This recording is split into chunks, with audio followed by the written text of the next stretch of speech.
हर महान राष्ट्र के नाम के पीछे एक कहानी छिपी होती है, एक रहस्य। आज हम एक ऐसे ही नाम के सफर पर निकलेंगे, एक ऐसा नाम जो किसी जमीन के टुकड़े से नहीं बल्कि एक महान सम्राट के आदर्शों से जन्मा है। तो सवाल ये उठता है कि वो सभ्यता जिसकी जड़ें हजारों साल पुरानी है, उसे अपना सबसे अहम नाम भारत आखिर मिला कहाँ से? इसका जवाब ना किसी नक्शे में नहीं है, बल्कि एक इंसान की असाधारण कहानी में छिपा है। तो चलिए पर्दा उठाते हैं इस महान गाथा से। ये कहानी है उस सम्राट की जिसका नाम आज भी एक पूरे उपमहाद्वीप की पहचान है। जी हाँ, भारत नाम आया है महान सम्राट भरत से। वो पहले ऐसे शासक थे जिन्होंने इस विशाल भूमि को एक धागे में पिरोकर एक राष्ट्र की कल्पना की, जिसे तब कहा गया भारतवर्ष, यानी भरत की भूमि। ये सिर्फ एक जीत नहीं थी, ये एक सभ्यता की बुनियाद थी। पर हर हीरो की तरह भरत की कहानी भी सिंहासन से नहीं बल्कि जंगल की गहराइयों से शुरू होती है। ये एक ऐसे राजकुमार के बड़े होने की कहानी है जिसका बचपन प्रकृति की गोद में बीता, और उनका वंश देखिए, ये वाकई दिलचस्प है। भरत के अंदर राजसी शक्ति, आध्यात्मिक ज्ञान और दिव्य सुंदरता का एक अनोखा संगम था। उनके पिता थे राजा दुष्यंत और उनकी माँ थी शकुंतला, जो महान ऋषि विश्वामित्र और स्वर्ग की अप्सरा मेनका की बेटी थी। उनकी माँ का नाम भी कितना खूबसूरत था। महाभारत में ऋषि कर्ण बताते हैं कि जन्म के बाद जब मेनका उन्हें जंगल में छोड़ गयी, तो शकुंत नाम के पक्षियों ने उनकी हिफाजत की और इसीलिए उनका नाम पड़ा शकुंतला, मतलब शकुंतों द्वारा पाली गई। भारत का बचपन का नाम ही उनके भविष्य की तरफ इशारा करता था, सर्वदमन। इसका मतलब है वो जो हर किसी पर काबू पा ले, जिसके तेज के आगे सब शांत हो जाए। ये नाम सिर्फ एक नाम नहीं था,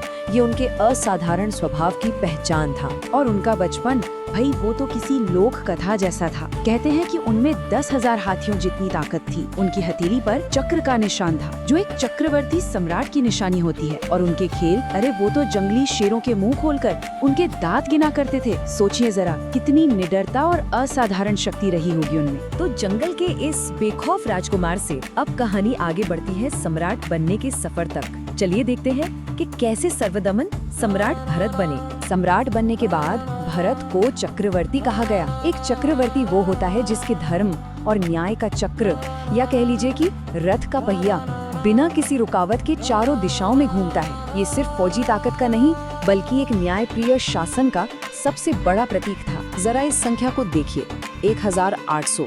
ये कोई मामूली गिनती नहीं है, ये उन अश्वमेध यज्ञों की संख्या है जो सम्राट भरत ने अपनी हुकूमत को पूरे देश में साबित करने के लिए किए थे। ये उनके शासन के विशाल पैमाने और असर को दिखाता है। अपनी जीत और धर्म पर आधारित शासन के दम पर उन्होंने हिमालय की बर्फीली चोटियों से लेकर दक्षिण के समुद्र की लहरों तक इस पूरी जमीन को एक कर दिया, और इसी अखंड भूमि को कहा गया भारतवर्ष। मतलब उनका साम्राज्य सिर्फ तलवार से नहीं बल्कि धर्म और न्याय की नींव पर खड़ा था। लेकिन भारत की सबसे बड़ी परीक्षा लड़ाई के मैदान में नहीं बल्कि अपने ही दरबार में होने वाली थी। ये उनकी जिंदगी का वो मोड़ था जिसने हमेशा के लिए इतिहास की दिशा बदल दी। जरा सोचिए, एक महान सम्राट अपनी जिंदगी के आखिरी पड़ाव पर है। उसके सामने उसके 9 बेटे खड़े हैं और उसे उनमें से किसी एक को अपना विशाल साम्राज्य सौंपना है। रिवाज तो यही कहता था कि सबसे बड़ा बेटा ही राजा बनेगा, है ना? और यहीं पर राजा भरत एक दुविधा में फंस गए।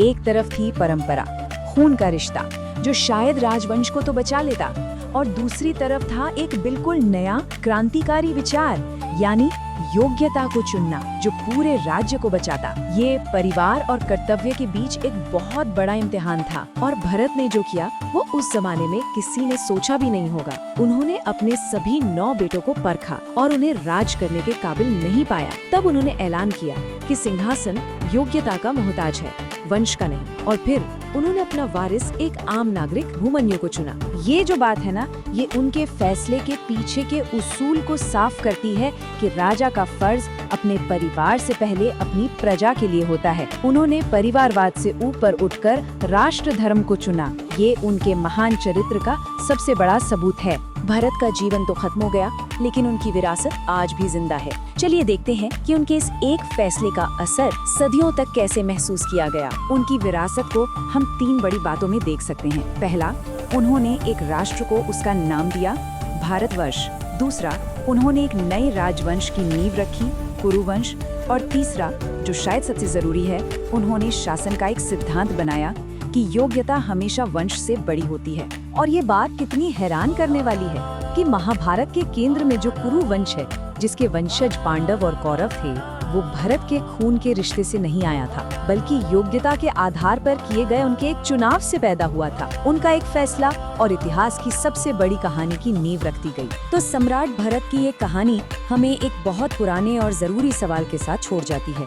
क्या लीडरशिप जन्म से मिलने वाला हक है, या ये एक पवित्र जिम्मेदारी है जो सिर्फ काबिल इंसान को ही सौंपी जानी चाहिए? ये एक ऐसा सवाल है जो उस युग में भी मायने रखता था और आज भी रखता है।